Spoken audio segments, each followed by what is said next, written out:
closer so everybody can be on the shot. Okay, everybody can hear me? We're good? All right. Well, good morning, everyone, and welcome to the National Hurricane Center. My name is Maria Torres. I'm the Public Affairs Officer for the Hurricane Center, and I'll be today's host for this event. So thank you all for being here. We really appreciate you guys coming to help us with the kickoff of the 2025 hurricane season for the Atlantic Basin. So our goal again here today is mainly just remind our communities the importance of preparedness, that this is the time to prepare. Don't wait until the last minute. It's the time to prepare is now. So definitely thank you so much for sharing that information to our audience and our communities out there. So for today's, the news conference is going to feature 10 to 15 minutes worth of remarks from our speakers, and then it's going to follow with a Q&A with afterwards from the audience. So our speakers for today is Dr. Michael Brennan. He is the National Hurricane Center Director, and Captain Aaron Hortensio, Commanding Officer of the U.S. Coast Guard District 7. So with that, please join me in welcoming Dr. Michael Brennan. So come on in. Thanks, Maria. Thanks for the introduction, and thank you all for coming, and good morning. As Maria said, our primary goal here and throughout Hurricane Awareness Week, or what really becomes Hurricane Awareness Month in Miami in May, is to raise awareness that the 2025 hurricane season is right on our doorstep. Now is the time for communities all across the United States, all across the Atlantic Basin, East Pacific Basin to prepare and get ready for what is expected to be a busy hurricane season. NOAA's seasonal forecast came out last week with a 60% chance of above normal activity across the Atlantic Basin. We're expecting 13 to 19 named storms of systems of at least tropical storm strength, 6 to 10 of those becoming hurricanes, 3 to 5 of those becoming major hurricanes. So we've been in a very active period, more or less, for about the last 30 years in the Atlantic. But it's really important to remind everybody in hurricane-prone areas that it doesn't really matter what the seasonal forecast says. There are risks of impacts every year. As we saw last year, across the entire basin in the Atlantic, we had 10 hurricane landfalls with significant devastating impacts all the way from the Lesser Antilles through the Caribbean to Central America, and then 5 U.S. hurricane landfalls all along the U.S. Gulf Coast from Texas to Louisiana to 3 in Florida. And it doesn't take a hurricane making landfall near you for there to be significant life-threatening hazards and impacts in your community.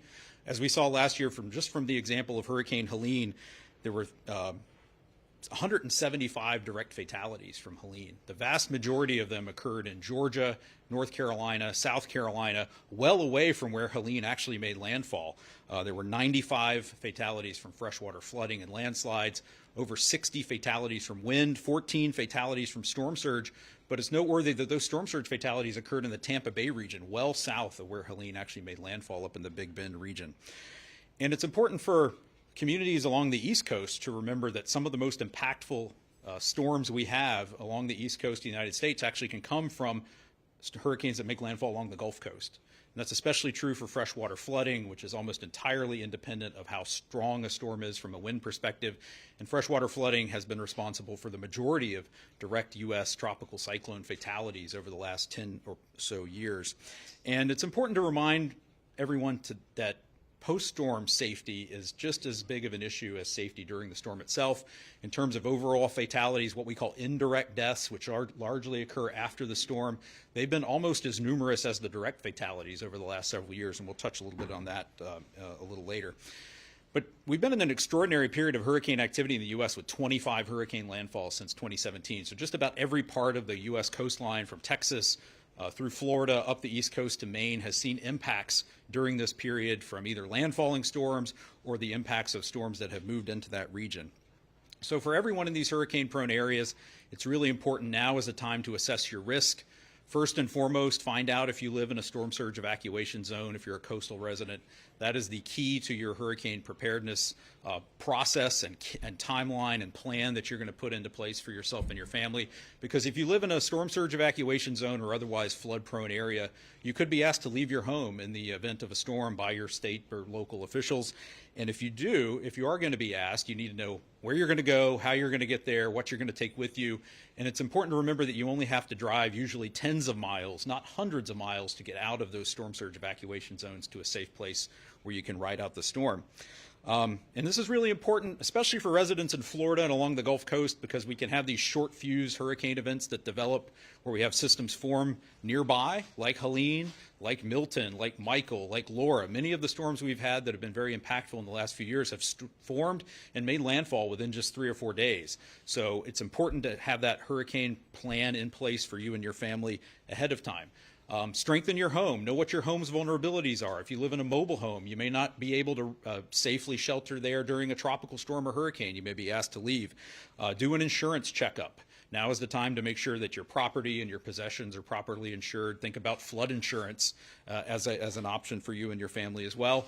And it's always important to have that disaster supply kit in place, not just for hurricanes, but for any disaster or hazard you or your family may face. Several days worth of non-perishable food, water, critical medicine, medical supplies that you might need, batteries, charging equipment, a battery-powered radio, ways to communicate with you and your family if you do face the aftermath of a significant storm, especially with long-term widespread power outages. It's also important, and the media here today is a big part of this, is to help people know where to find trusted information when a hurricane threatens. You want to really know now who are your local government officials, your local emergency managers who are going to be providing you information about how to keep you and your family safe when a storm threatens. Those officials that are going to be ordering evacuations and other safety preparedness information. So find them now. Follow them on social media. Know where to get that information on the web or online or through local media outlets. Follow the National Hurricane Center. We're here at hurricanes.gov. You can follow our social media. You're going to find the forecast and warning and hazard information that we put out. And you can also find information down to your local community scale from your local National Weather Service office at weather.gov. And the media is here. The media is an important part of our effort to get information to people. Find your trusted local media sources, broadcast meteorologists who know your community and know how to communicate that risk to you and your family. And most importantly, have multiple ways to get weather alerts when a storm threatens. You can enable wireless emergency alerts on your cell phone. You will get a WIA alert if a storm surge warning or hurricane warning is issued for your area. You can have smartphone apps that will warn you, NOAA weather radio, battery-powered radio, television. And it's also important to make sure that you can get alerts for flash flooding and tornadoes that can also occur during tropical cyclones. Some of the things that we're rolling out new for this hurricane season, we're going to have our experimental cone again this year that we first rolled out at the peak of last hurricane season, showing inland tropical storm and hurricane watches and warnings across the United States to better convey that inland wind risk. It was really great to have that during Helene last year, which was the deadliest hurricane from wind impacts in the United States since at least the 1960s, bringing wind hazards all the way inland into western North Carolina. We have on hurricanes.gov an experimental viewer of rip current risk information that's put out by local National Weather Service offices to help better convey the risk of rip currents for often distant tropical storms and hurricanes that can create dangerous ocean conditions. Rip currents have been one of the leading causes of fatalities in tropical storms and hurricanes in the United States over the last 10 years. And we're also going to work on improved messaging of post-storm heat risk. After Hurricane Beryl affected Texas last year, there were more than 15 heat-related fatalities. Heat after an event with power outages, no air conditioning, has become an increasing source of fatalities in tropical storms and hurricanes. So we'll be working on post-storm heat messaging to look for areas where there is that risk of excessive heat overlaid with areas that could experience long-duration power outages. I also want to mention we are going to be pushing out our lead time to get information out to the public and to emergency managers for dangerous systems that are developing near land, like Helene. We're going to be pushing some of that pre-formation forecast and hazard information out to as much as 72 hours in advance of when a storm makes landfall this year, when we have high confidence of those significant impacts. So after my overview, I want to turn it over to Captain Ortenzio. He is the Chief of Incident Management at U.S. Coast Guard District 7 here in Miami, responsible for a variety of activities, including search and rescue, and just overall maritime safety from Florida through the Caribbean. They are a great partner of ours, and we provide them a lot of information to help them with their life-saving mission at sea, search and rescue, but not just at sea, but also on land after significant hurricane events. Captain Ortenzio is going to become the commanding officer of U.S. Coast Guard Station Miami next month, and invite him up here to make some remarks. Good morning. My name is Aaron Ortenzio, as Mike passed. So with hurricane season upon us, the big things, and I think Mike already kind of hit on a lot of is preparedness and awareness.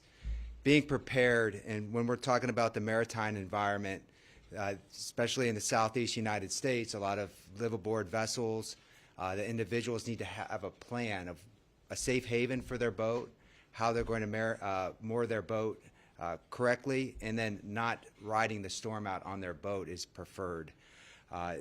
These dangerous storms, oftentimes the storm surge is what people underestimate, and riding a storm out on a vessel with a 20-foot storm surge is a recipe for disaster.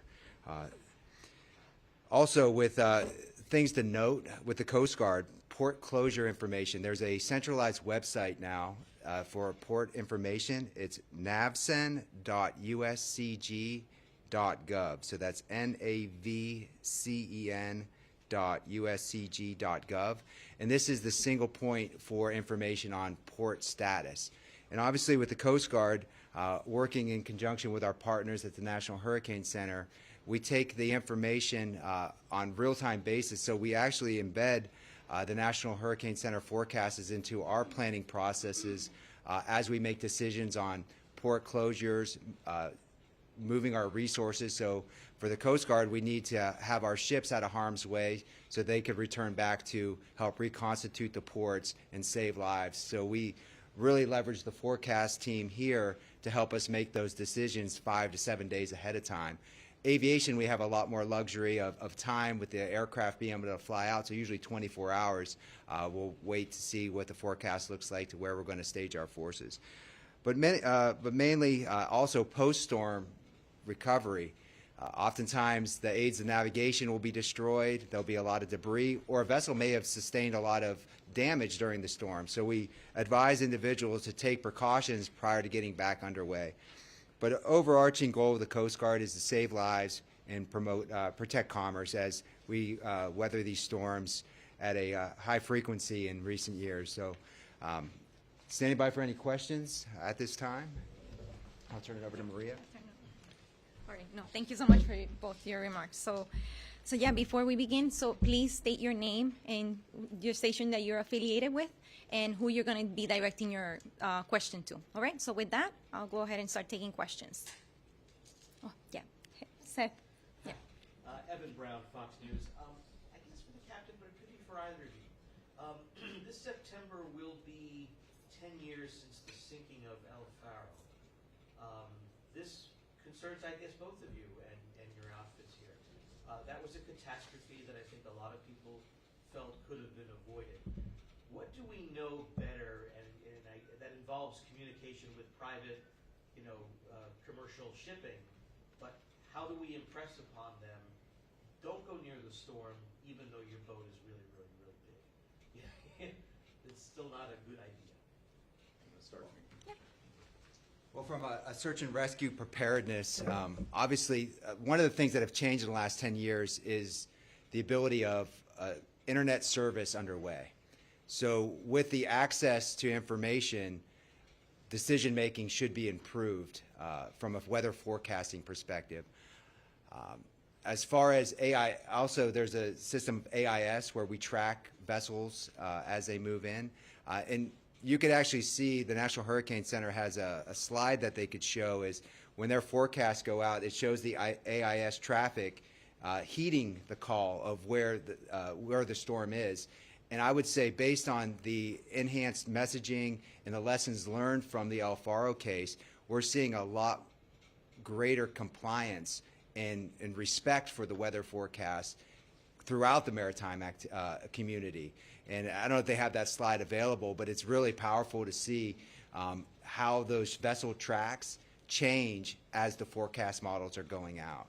How are those available, A, to the mariners, and also just the general public? Is it on a website that's easily viewable? Are you talking about the weather forecast? No, or the graphics that you're... Well, the AIS is something that AIS is a system in which vessels of greater than 65 feet that are commercial vessels have, it's a transponder that broadcasts their position. Right. And so there's a system that monitors that.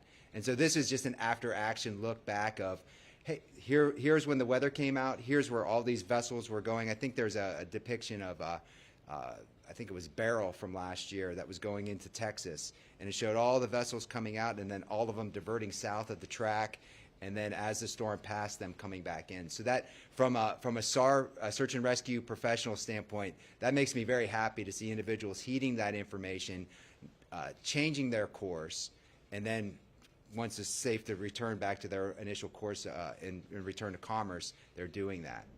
So I think there is a lot of lessons, not only in the shipping industry, but throughout the maritime community from the El Faro, that we are seeing changes in how behaviors in the face of storms. Thomas Murphy, Channel 7 WSVN. We put a lot of people down in the Keys with all the new construction and everything. Is there any kind of a change of a contingency plan to get them out when the storms start coming in?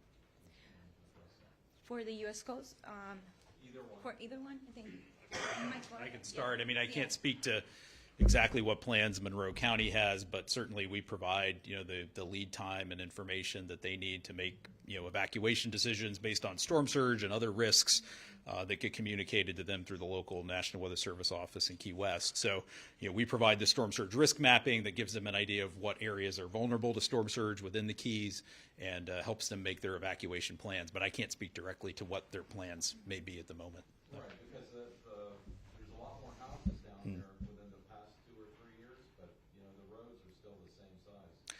Yeah, and I mean, I think that's a trend we see along coastal populations continue to increase. So even as forecasts get better, information gets better, there's still as much, if not more, vulnerability with people continuing to move into hurricane-prone areas, and that's, I think the Keys are no exception there.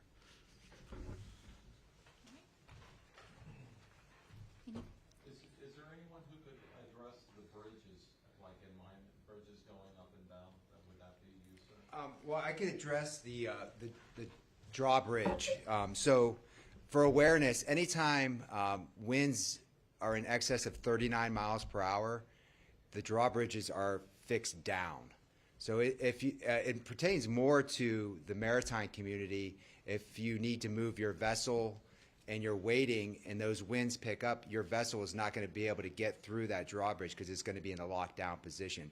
So that goes back to the awareness and preparedness piece, is if you have a high sail area vessel, a sailboat, or a larger craft, and you need to move it to a safe haven, or you need to make sure you're doing that well in advance to those winds increasing. So oftentimes that's probably at least 48 hours out. You should be thinking about moving your boat to a inland position if it involves transiting through drawbridge areas. Okay. I know, Glenn, you had some. I did, yeah. Go for it. Brennan, you really helped fill a social media void from the National Hurricane Center over the past couple of years. I mean, your talkbacks last year, your YouTube videos. What is the feedback been on all of that? Yeah, thanks for that question. I think overall it's been really positive. I think it's important for us to have an avenue to get our message out. We're trying to expand our reach. For many, many years, we've had the media pool, but we know people consume information in much different ways now. And doing live streams and other posts on social media allow us to get our information out there sooner. The media pool used to be kind of tied to the hurricane watch warning phase. We've got a lot more information. We can provide people a lot more lead time now. So the live streams, I know, get picked up by media, and it helps us sort of cut through some of the noise in the community and get one of those trusted voices out there. And it also provides talking points and information that the rest of the media and emergency management community can then amplify from our perspective. How about from the general public? I have a lot of friends who aren't meteorologists. Yeah. Who really enjoy your videos. Yeah. Yeah, and I think that's the goal, is to kind of reach that entire community. The general public, we know people see them on Facebook or YouTube. And again, it's important to have that authoritative information out there about the storm. Sometimes it's to raise awareness. Sometimes it's to prevent, incredible or not credible information from getting out there that can kind of keep people at a better level of readiness and understand what the threat is or what it isn't at the time. Yeah. I have a question. It's for Mike. I'm Greg Allen from NPR. Great. I wonder if, I know you in the past have done a lot of training with emergency managers. I want to ask you about what's happened this year Sure. But it's not just about coastal areas now, as we know, what you're discussing. I mean, how do you deal with people in the mountains of North Carolina and Georgia? I mean, those people, do they get training? Do they have the connection that you want to have with them to understand the warnings? Yeah, we hosted 3 week-long training courses here back in January and February for coastal emergency managers that are sponsored by FEMA. So we trained over 60 EMs here for week-long courses on hurricane hazards, tools that we provide, how to use that information to help make evacuation decisions, largely focused on storm surge. There is a FEMA-sponsored course that focuses on inland hurricane risk, primarily on rainfall flooding. I don't know the exact nature of those. We're not as directly involved with those. They tend to focus more on the local National Weather Service offices and the FEMA regions. But it's a great point, and it really goes back to what I said about hurricanes can have significant inland impacts. Helene was the most impactful hurricane to affect the continental United States since Katrina in terms of fatalities, in terms of damage. And it's important to get that message out to inland communities, especially in flood-prone areas, because that freshwater flooding has been such a significant source of fatalities in recent years. Those types of rainfall events do occur. I mean, we can go back and look at the aftermath of Ida up into the New York area from a storm that made landfall along the Gulf Coast with catastrophic urban flooding in the New York City metro area. We had Harvey in southeast Texas in 2017. So we've seen multiple of these catastrophic level flooding events. I think Helene was noteworthy for the scale at which it occurred on. It was relatively well forecast, but again, trying to communicate rainfall totals and get that information to people in a way that they know what's going to happen in their community is really important, and being able to visualize those impacts. And the National Weather Service is working on rolling out flood inundation mapping across the country. It's rolling out kind of state by state or region by region, but that will provide an impact, a visual of the footprint of the flooding in those communities and along rivers. It just seems like it's a more difficult messaging for those inland communities, especially if you're in the mountains. Yeah. Where to evacuate to. It's Yeah. easy for us here in Florida. It seems in retrospect, we just go inland. It's not so that's not the case in those areas. Yeah, there aren't sort of large-scale, community-scale evacuation plans in place in inland areas. To get there for storm surge, it's taken 40 or 50 or 60 years of, go all the way back to Camille and the investment in storm surge modeling and evacuation zones and planning. And that's just for coastal areas. To expand that to inland areas where it can flood anywhere it can rain, or even downstream of anywhere it can rain. So it's a much bigger effort that's going to require sustained investment. And there is work starting to happen in that space, but as you mentioned, it's a much larger problem in terms of scale and vulnerability. One more question. Yeah.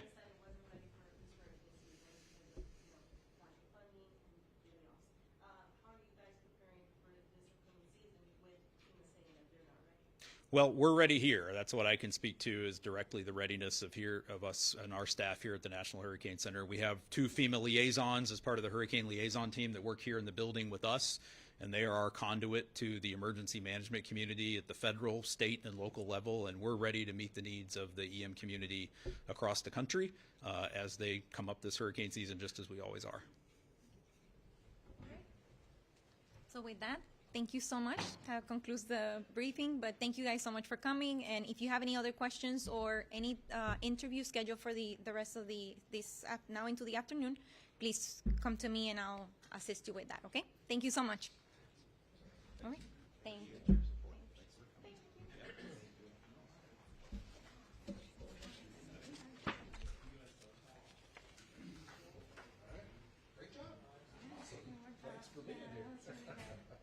Have you done these before?